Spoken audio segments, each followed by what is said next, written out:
My name's Kevin England, and I am grateful for the opportunity that is mine to run for the office of mayor in the city of Chubbuck. Let me tell you just a little bit about myself. I've lived in the Pocatello-Chubbuck area my whole life.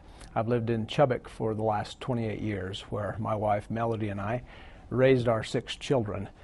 We love the city of Chubbuck. We see a lot of good things there. We've expressed many times appreciation for the community that we have had to be able to raise our children and to be able to do the things that we have desired to do that way.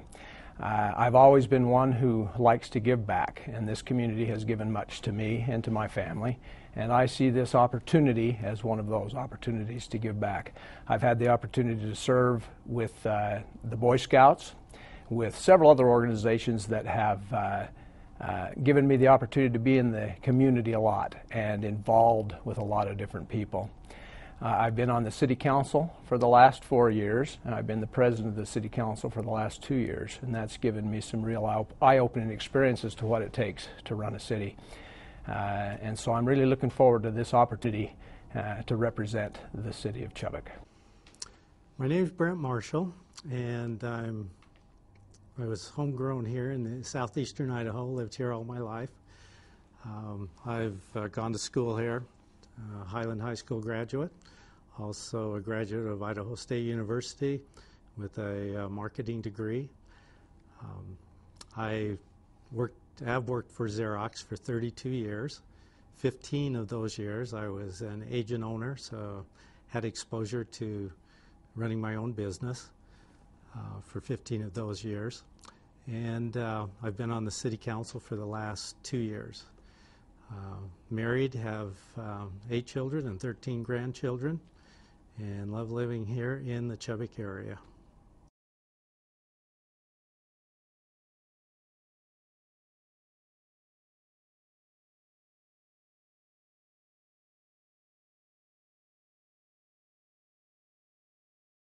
Funding of new infrastructure is a very costly event, and generally speaking, that's done as we develop, and developers are required to put in a lot of that infrastructure.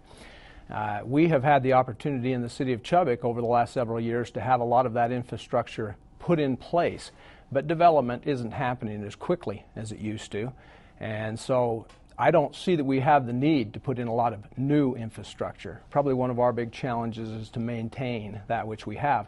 As things begin to turn and the city begins to grow again, it'll be a good opportunity to sit with those developers and to be able to provide the funds that will take to bring the new infrastructure into our city.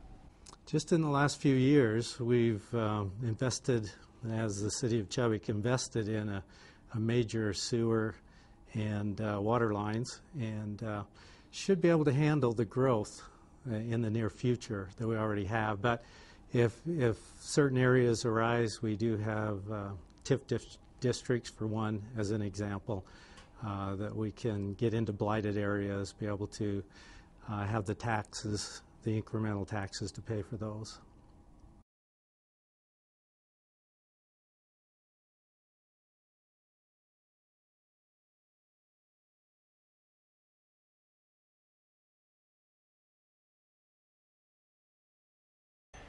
The maintaining of our streets is a big item of concern, and it's something that has come up on us over the last several years. A little bit of history might be well right now, and to understand why it is that the streets have gotten into the situation that they're in at this time. The funding of taking care of the streets has been taken care of by our highway funds that come from the state. And those over the last several years have decreased substantially. And because of that, we don't have the funds that we used to have. We've recognized in the city of Chubbuck over the last couple or 3 years that this is a problem, and we've been looking to other options for taking care of those needs in our streets. And as a matter of fact, there are things in place right now to see that some total replacement as well as maintenance is taking place. For example, the City Council this year has had the opportunity to bring in about 500% more in that street fund than we had last year. And if things keep up the way that it looks like they're going to, next year we'll be able to fund it to a point where we can see that getting on a 10-year cycle of maintaining the streets. There are also, over the next 8 years, some major projects of replacing some streets that are badly in need. One of the things that we all need to do in taking care of the additional costs is to recognize that the state has kind of taken over there, and that they won't allow us a local option tax, and they haven't kept up the pace with the other taxes so that we have the funds that are needed there. So I think it's going to be imperative that we as elected officials, as well as the regular citizenry, get a hold of the legislature and talk to them about this issue and make sure that this is being talked about at the state level, that some of that funding can be restored. But at the same time, we are being proactive in the city of Chubbuck to see that those needs will be taken care of. And over the next 2 or 3 years, we're going to see some great things happen. Over the next 8 years, everybody's going to recognize that this is a plan that's in place that will be a benefit to the community. This is one of my major concerns in Chubbuck, is our streets and the deterioration of them. I think it's my main priority. One of the ways that we would try and fund these is I've gone through and looked at our budgeting, and we've set a line item that we will put money into that line item so that we're able to build that fund and be able to move up our repair of the roads that are already existing.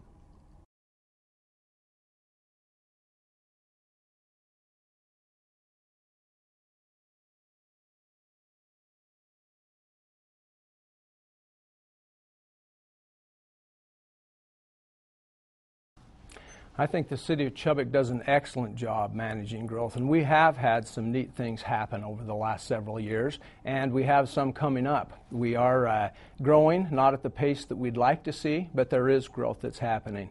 But the city is doing a good job of staying on top of that, seeing that we have well-managed growth, that things are happening in an orderly fashion. And I certainly think that that will maintain and be in place for future developments that will happen also. And we certainly are optimistic that in the near future things will turn, and I see Chubbuck is in place to be able to provide for some wonderful growth, both business-wise as well as residential. Yes, I think they are. The one thing that's unique to Chubbuck is that we're a little bit country and we're a little bit city, and I think people like it that way, and that's the way I would like to continue. It needs to be a controlled growth, though, that we don't get ahead of ourselves, so that we don't put burden upon the people of Chubbuck and the citizenship.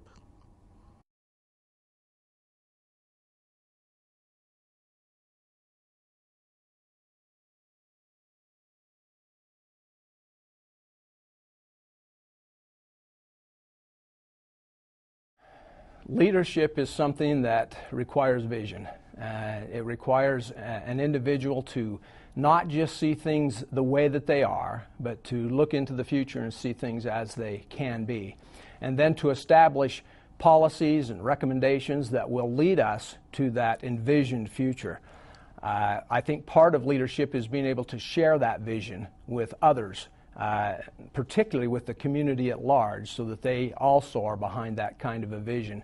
But I think it's imperative, if you're a leader, to supply the kinds of things that will help our communities to continue to progress.